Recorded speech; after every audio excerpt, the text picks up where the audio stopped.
When you open the box, you'll see you've got your manual here, which I'm going to be following step by step.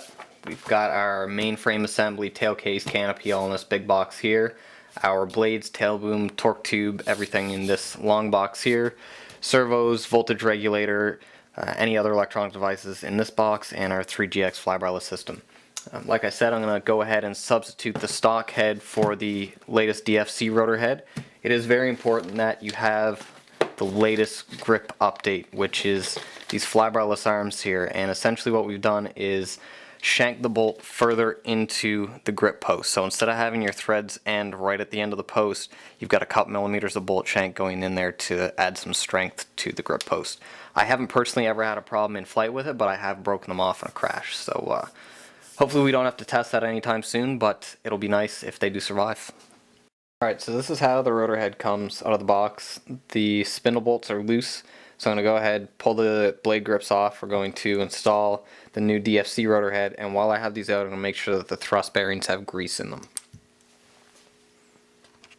I've got the DFC rotor head completed here. None of the parts were Loctited from the factory, and they were all loose, indicating that there was no Loctite.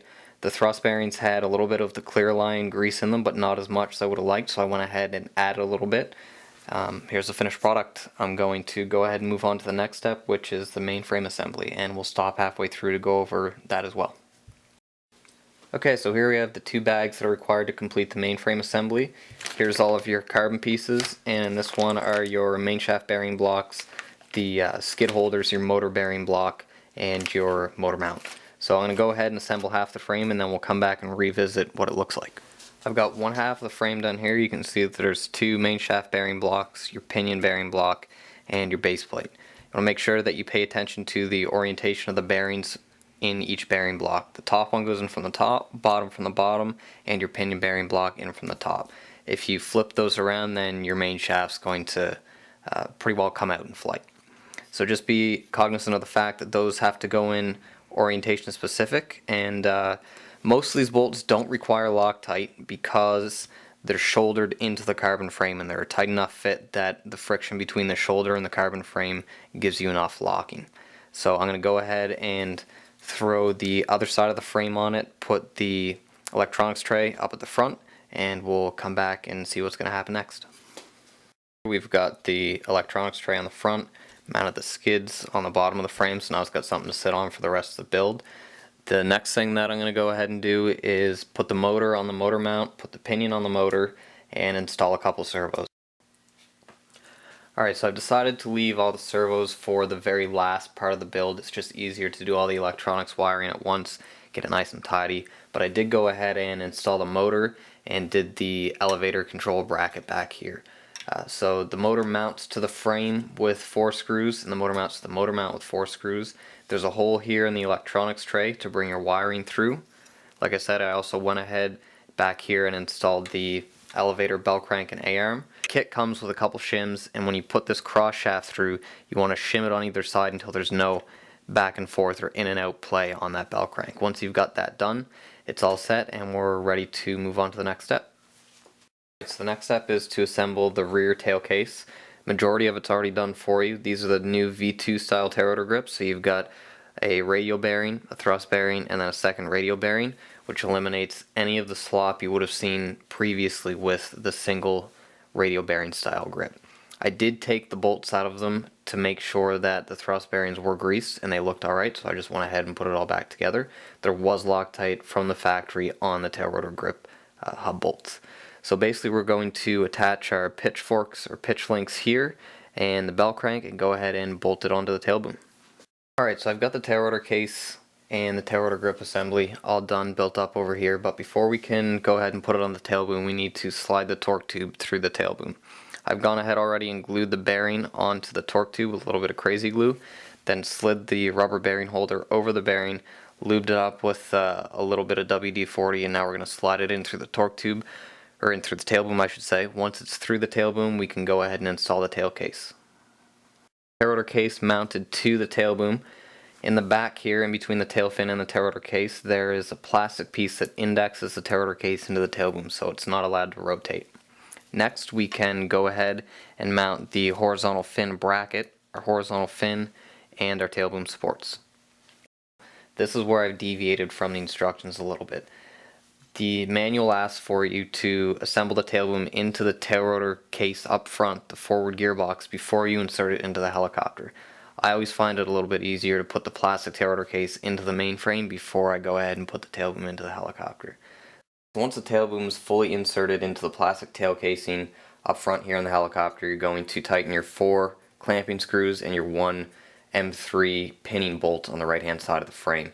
Make sure that you leave the tail boom clamp back here loose until you've got the tail boom supports tightened up fully at the bottom of the skids right here.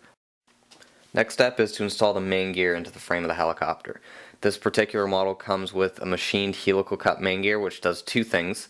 One, it's a little bit stronger than a straight cut gear. If you were to compare side by side a straight cut to this helical cut gear, you'd notice that there's more tooth area on the helical cut gear. If we were to take those and rotate them so they were 90 degrees, you'd have a little bit more length in comparison to a straight cut gear of the same thickness. It also allows the pinion to engage the main gear a little bit smoother. Instead of engaging all at once, you've got a progressive engagement from the top of the tooth to the bottom, so it's a little bit smoother and a little bit quieter. So I've got the main gear and the rotor head installed. I use the thicker of the 2 shims included with the kit. This goes underneath the lip of the main shaft on the top bearing block to eliminate any up and down slop. Like I say, it comes with 2. There's a thin and a thick. You may have to use either one or both. Like I say, I just use the thick one. Next, we're going to put the canopy grommets into the canopy.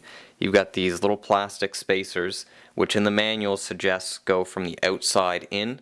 I install them from the inside out. I think it looks a little bit nicer and you still get the protection that these little plastic grommets offer to the fiberglass. So I'm going to go ahead, glue these in with a little bit of thin CA glue, and then install the grommets over top of them.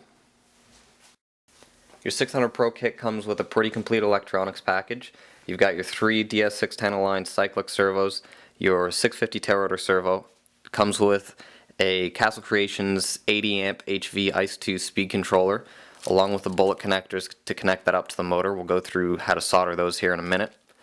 You've also got your Align voltage regulator, which is a 6 amp 5.8 volt voltage regulator, and your 3GX fly-barless unit. If you're not using Spectrum, then you will need a separate receiver. I use Futaba, so I'm going to go ahead and use this R6008 high-speed 8-channel receiver, as well as a Thunder Power 1350 2-cell LiPo battery pack. So you just gently clamp that into the vise and apply enough solder to saturate all the strands of wire.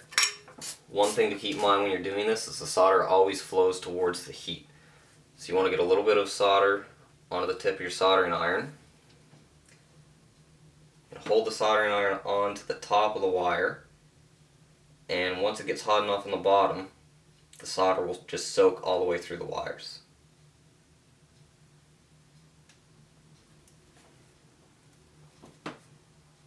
Like I say, you want the wires pretty well saturated with solder.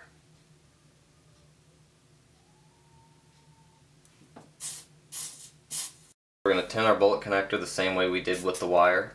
Get a little bit of solder on the tip of your soldering gun, or soldering iron, and evenly coat the inside of the bullet connector.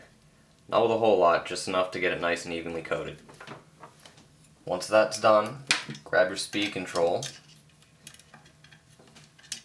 and heat up the solder on the speed control wire enough to liquefy it again.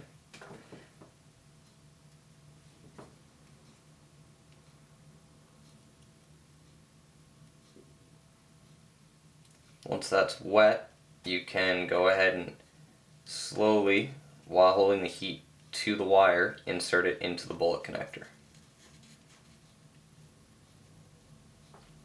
Hold it nice and steady till the solder dries.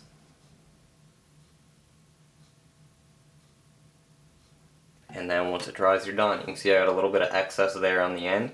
You don't want to clean that up with the soldering iron, you'll get a cold solder joint. What you want to do is clean that up with a file or a bench grinder afterwards. Here's a completed helicopter minus a few things. I haven't done the electronic setup yet, so there's no screws in the servo horns. The 3GX is mounted up at the top. I've got the 80 HV Castle speed control on the front. the line, BEC, or voltage regulator on the side. And overall it was a pretty quick build. I did it over a couple days so we could do this video, but you could have it from opening the box to flying in probably about a day. Overall, the build, like I say, went well. The explosive views in the manual were very easy to understand. The fit and finish of everything was great, so hopefully this gives you an idea of what the helicopter goes together like if you're looking at getting one.